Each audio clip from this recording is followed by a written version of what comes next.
नमस्कार दोस्तों, बहुत बहुत स्वागत है आपका टेक्निकल दुनिया यूट्यूब चैनल में। दोस्तों मैं शीशपाल सिंह एक बार फिर से आपका स्वागत करता हूं।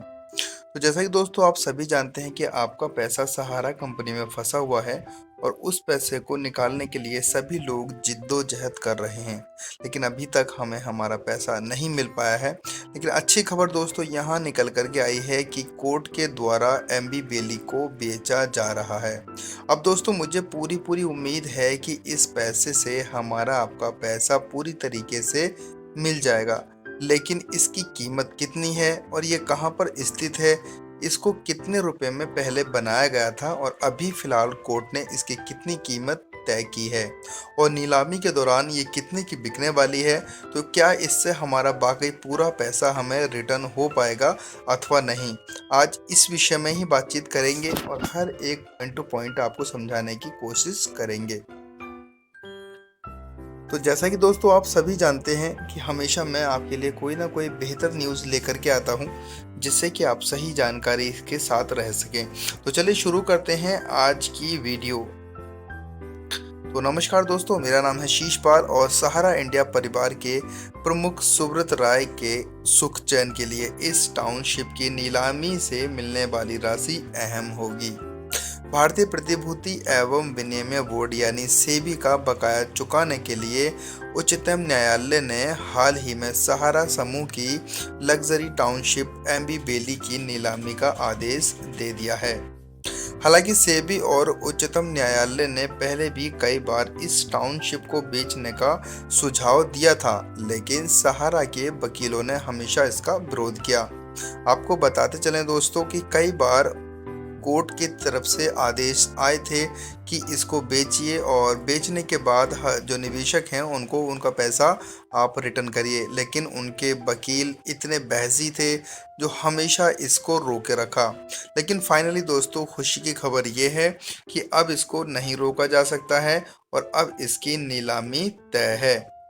सहारा समूह की इस नायाब संपत्ति को बेचने के बजाय उन्होंने बकाये के भुगतान के लिए दूसरे तरीकों को आगे बढ़ाया। एमबी बेली का पोर्टल सुब्रत राय की उद्धृत करते हुए कहता है, एमबी बेली सिटी के पीछे सोच स्वतंत्र भारत की पहली सुनिश्चित पहाड़ी शहर बसाने की है। एक सुविधा संपन्न ऐसा शहर जहां आप शांति, सुख और संतुष्टि के साथ रह सकें, साथ ही एक ऐसे अद्भुत माहौल का मजा ले सकें जहां प्राकृतिक सौंदर्य और अनुपम ऊर्जा का अनुभव हो। दोस्तों वाकई में ये जगह देखने लायक है। मैंने यूट्यूब पर देखा है, वैसे तो मैं नहीं गया हूँ वहाँ पर, लेकिन इस जगह को अगर कहा जाए तो ये जगह वास्तव में एक जन्नत साबित होती है। मैं इसका लिंक आपको डिस्क्रिप्शन में भी दे दूंगा, आप वहाँ से इसकी कई सारे वीडियो देख सकते हैं जहाँ पर आपको वास्तव में इस चीज़ का आनंद देखने को मिलेगा। हाँ, नीलामी होने के बाद वास्तव में दोस्तों मुझे लगता है कि इसको व्यर्थ नहीं किया जाएगा, आगे किसी न किसी को हैंड ओवर कर दिया जाएगा या सौंप दिया जाएगा, जिससे कि वो इसको कंटिन्यू रख सकें। अब सुब्रत राय की शांति, सुख और संतुष्टि इस पर निर्भर करती है कि एमबी बेली की नीलामी में कितनी रकम मिलती है। अब सवाल उठता है कि एमबी बेली की कीमत लगभग कितनी होगी। सहारा ने 2012 में उच्चतम न्यायालय में दाखिल एक हलफनामे में इसकी कीमत करीब 39,000 करोड़ रुपए बताई थी। तब मुख्य न्यायाधीश एस.एच. कपाड़िया यह जानना चाहते थे कि क्या सहारा के पास 2.96 करोड़ निवेशकों के 2429 करोड़ रुपए चुकाने के लिए ये पर्याप्त पैसा है या नहीं। इन निवेशकों ने सहारा इंडिया रियल एस्टेट और सहारा हाउसिंग इन्वेस्टमेंट से बॉन्ड खरीदे थे। जब अदालत ने एमबी बेली की नीलामी का आदेश दिया तो सहारा के वकील ने इसकी कीमत 1 लाख करोड़ से अधिक बताकर इसको रुकवा दिया। एक नज़र एमबी बेली पर। एमबी बेली मार्च 2006 में निगमित हुई थी। पिछले साल दिसंबर में इसके लिए अंतिम सालाना रिटर्न 2014-15 के लिए दाखिल किया गया था, जिसमें एमबी बेली की कीमत करीब 53,004 करोड़ रुपए बताई गई थी। यहाँ दोस्तों जो रिटर्न इन्होंने भरा था उस रिटर्न के साथ इसकी कीमत करीब 53,000 करोड़ के आसपास बताई थी। हो सकता है इसके पीछे क्या चीज़ रही हो या क्या रीज़न रहा हो, इसकी जानकारी मुझे नहीं है। इसमें करीब 545.91 करोड़ रुपए की इक्विटी पूंजी और 1,880 करोड़ रुपए की तरजीही पूंजी शामिल थी। इसमें शामिल शेयरधारकों में Sahara Q shop unique product range 43.12%, Sahara India commercial corp 25.42% और सुब्रत राय 21.6% शामिल हैं। तो यहाँ दोस्तों आपने ये भी नोटिस किया होगा कि लगभग इस पूरी संपत्ति में कई सारे मालिकाना हैं और कई लोगों के शेयर्स इस कंपनी में खरीद रखे हैं या कह सकते हैं इस सिटी में। राय कंपनी के बॉन्ड में शामिल नहीं थे। वह पिछले साल अपनी मां के अंतिम संस्कार के लिए पैरोल पर रिहा होने के 1 महीने बाद जून में निदेशक बने थे। तरजीही शेयर सहारा इंडिया कमर्शियल कॉर्प, सहारा क्रेडिट को ऑपरेटिव सोसाइटी और सहारा ई मल्टीपर्पज सोसाइटी के पास है। सेबी के साथ विवाद की शुरुआत होने के बाद सहारा ने इन 2 सोसाइटियों का गठन किया।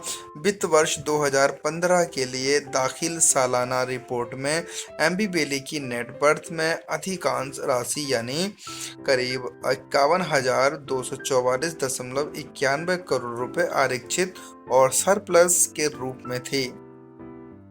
दोस्तों आप देख पा रहे होंगे कि यहाँ कितनी अच्छी आमदनी इस सिटी को होती है, कितना मोटा पैसा यहाँ मिलता है, वही यहाँ दर्शाने की कोशिश की गई है। तो चलिए दोस्तों आगे आपसे बात कर लेते हैं। इसमें से सामान्य रिजर्व 40,897 करोड़ रुपए था। तरजीही शेयर का प्रीमियम करीब 900 रुपये प्रति शेयर के हिसाब से यानी 9,077 करोड़ रुपए था। इसी तरह पूंजीगत रिजर्व 990.15 करोड़ रुपए था। भारी सामान्य रिजर्व का कारण 6 साल पहले अदालत द्वारा मंजूर प्रस्ताव हो सकता था, जब एमबी बेली ने अपनी कई सहयोगी कंपनियों का विलय कर लिया था। रिजर्व और सरप्लस अकाउंट में वित्त वर्ष 2010 में एक भी पैसा नहीं था, लेकिन वित्त वर्ष 2011 में यह 40,000 करोड़ रुपए से ऊपर गया था। टाइम्स ऑफ इंडिया की पिछले सप्ताह मंगलवार की एक रिपोर्ट के मुताबिक आयकर विभाग ने अब इनमें से कुछ लेन देन को एमबी बेली की आय में शामिल किया है और सहारा से रिकॉर्ड 24,000 करोड़ रुपए की मांग की है। तो दोस्तों ये बहुत ही बड़ी रकम है जो 24,000 करोड़ रुपए की डिमांड की है फिलहाल सेबी ने, ताकि आपका हमारा और सभी लोगों का पैसा मिल सके। लेकिन आप इस वीडियो के माध्यम से इतनी बात तो समझ पा रहे होंगे कि काफ़ी हद तक हमें इस पैसे से सहारा मिलने वाला है, सहारा कंपनी से। वहीं दोस्तों संपत्तियों के मामले में उसके पास सबसे बड़ी संपत्ति परियोजनाओं के रूप में थी, जिनकी कीमत करीब 33,505.7 करोड़ रुपए थी। इनमें सबसे ज़्यादा कीमत 32,918.16 करोड़ रुपए निर्माणाधीन परियोजनाओं की थी। कंपनी ने अपनी बैलेंस शीट में एक नोट में कहा था, निर्माणाधीन परियोजनाओं में जमीन भी शामिल हैं। इनमें से कुछ का मालिकाना हक कंपनी के पास पर हस्तांतरित किया जा रहा है। निर्माणाधीन परियोजनाओं की कीमत बाजार मूल्य पर आधिकारिक थी। इसके अलावा अचल संपत्ति में लीज होल्ड जमीन और इमारतें शामिल थीं, जिनकी कुल कीमत करीब 12,044 करोड़ रुपए थी। वित्त वर्ष 2015 में केवल एमबी बेली का राजस्व 337.56 करोड़ रुपए और शुद्ध घाटा 22.6 करोड़ रुपए का था। कंपनी ने वित्त वर्ष 2013 में 422.75 करोड़ रुपए के राजस्व के साथ 9.03 करोड़ रुपए का लाभ और वित्त वर्ष 2014 में 403.21 करोड़ रुपए के राजस्व के साथ 16.93 करोड़ रुपए का लाभ अनुर्जित किया था। दोस्तों मैं समझ सकता हूं कि इस वीडियो में आपको थोड़ा सा समझने में दिक्कत हो सकती है, लेकिन अगर आप पॉइंट टू पॉइंट समझें तो यहाँ पूरी बारीकी से जितना भी सहारा का पेमेंट है जो सोसाइटी है, सिटी है, उसके बारे में यहाँ बारीकी से बताया गया है, पॉइंट टू पॉइंट। आप अगर पूरा प्रयास करते हैं समझने का, इस वीडियो को देखते हैं, तो मुझे उम्मीद है कि आप इस चीज़ के बारे में बहुत ही बेहतर तरीके से समझ पाएंगे। आगे दोस्तों, कंपनी ने वित्त वर्ष 2015 में राजस्व में करीब 17.5% के नुकसान के लिए उच्चतम न्यायालय की बंदिशों को जिम्मेदार ठहराया था। यहाँ दोस्तों आप देख सकते हैं कि इन्होंने उल्टा जो हाई कोर्ट है उसको जिम्मेदार ठहराया था कि आपकी वजह से यहाँ कुछ नुकसान देखने को मिल रहा है। कंपनी ने कहा था कि इस घाटे का कारण यह है कि उच्चतम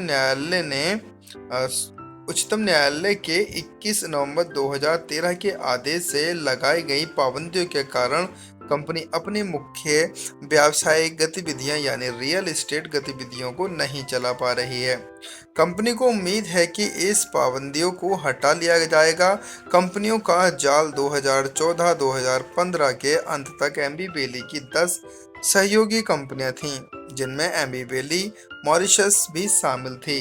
कंपनी की मॉरिशस की शाखा के जरिए समूह ने लंदन के ग्रेवनर हाउस और न्यूयॉर्क के प्लाजा तथा ड्रीम टाउन हाउस में हिस्सेदारी दी थी।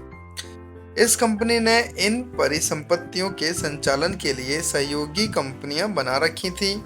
Audit DS Shukla and company के मुताबिक एमबी बेली मॉरिशस और 20 सहयोगी कंपनियों के पास 31 मार्च 2015 तक कुल 12,615.84 करोड़ रुपए की परिसंपत्तियां थीं और कुल राजस्व करीब 1,438.20 करोड़ रुपए था।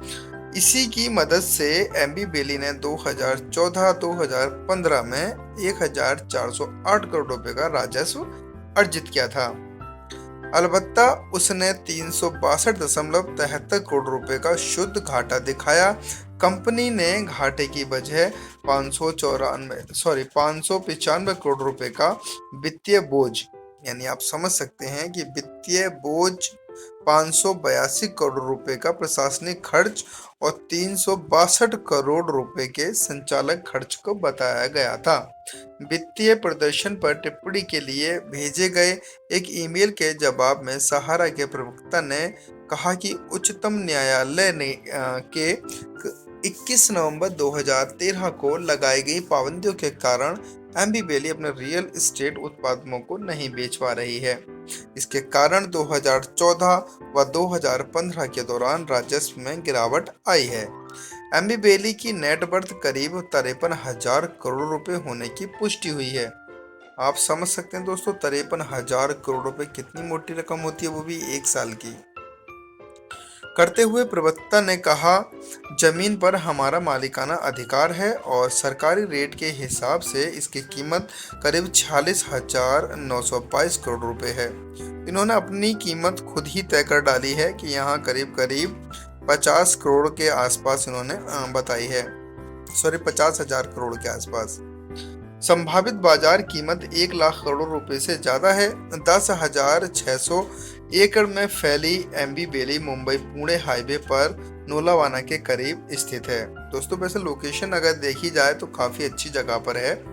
यह टाउनशिप करीब 12 साल पहले उस समय सुर्खियों में आई थी जब अमिताभ बच्चन, अन्ना कुर्निकोवा और ऐश्वर्या राय जैसी हस्तियों ने इसे दुनिया का सबसे बेहतरीन शहर बताया था। उन दिनों इन परियोजनाओं को प्रमोट कर रही कंपनियां सहारा इंडिया कमर्शियल कॉर्प 22,000 वर्ग फुट के विला को 10 करोड़ रुपए में बेच रही थी। कंपनी की योजना 80 लाख से 1.3 करोड़ रुपए की कीमत पर प्लॉट पर बेचने की थी। तब समूह की योजना करीब 2012 तक ऐसे 7,000 प्लॉट बेचने की थी, लेकिन इसके बाद सहारा का सेबी के साथ विवाद हो गया। सहारा संपत्तियों की बिक्री के लिए बोली 20 मई तक। बड़ी समस्या में फंसे सहारा समूह ने अपनी 30 संपत्तियों की बिक्री के लिए बोली सीमा 20 मई तक के लिए बढ़ा दी है। इसका कारण यह है कि संपत्तियों में रुचि रखने वाली कंपनियों ने संपत्तियों की जांच पड़ताल के लिए कुछ और समय मांगा है। संभावित खरीदारों में टाटा, गोदरेज और अडानी जैसे संभावित खरीदार शामिल हैं। परामर्श कंपनी नाइट फ्रैंक सहारा की संपत्ति की नीलामी कर रही है, जिसका मूल्य करीब 7,400 करोड़ रुपया अनुमानित है। उच्चतम न्यायालय ने संपत्ति बिक्री के निर्देश के बाद सहारा समूह यह कदम उठा रहा है। सूत्रों ने कहा है कि भूखंड और अन्य संपत्तियों को लेकर संभावित खरीदारों में रुचि जगी।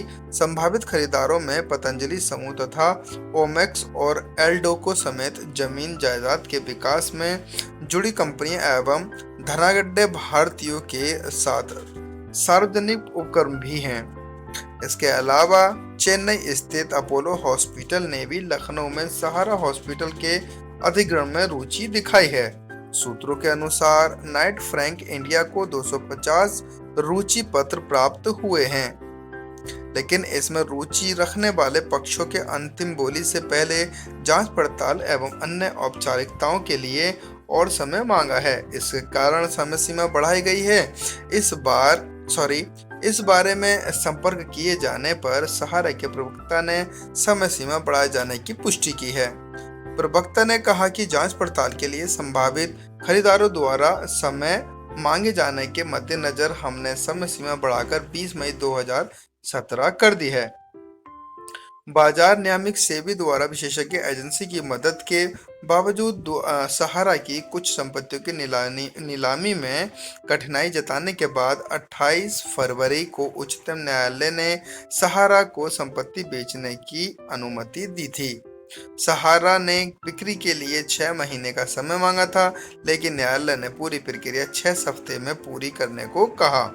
सहारा ने उसके बाद नाइट फ्रैंक को बिक्री प्रक्रिया पूरी करने के लिए नियुक्त किया।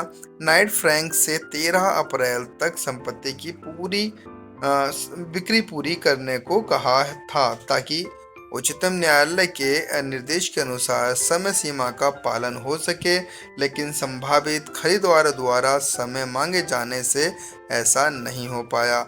सहारा समूह की ये संपत्तियां दिल्ली, पुणे, इंदौर, लखनऊ, कोयम्बटूर, चंडीगढ़, भोपाल, गुना, कोलकाता, हरिद्वार आदि जगहों पर स्थित है। आपका बहुत बहुत धन्यवाद अंत तक वीडियो देखने के लिए। शुक्रिया।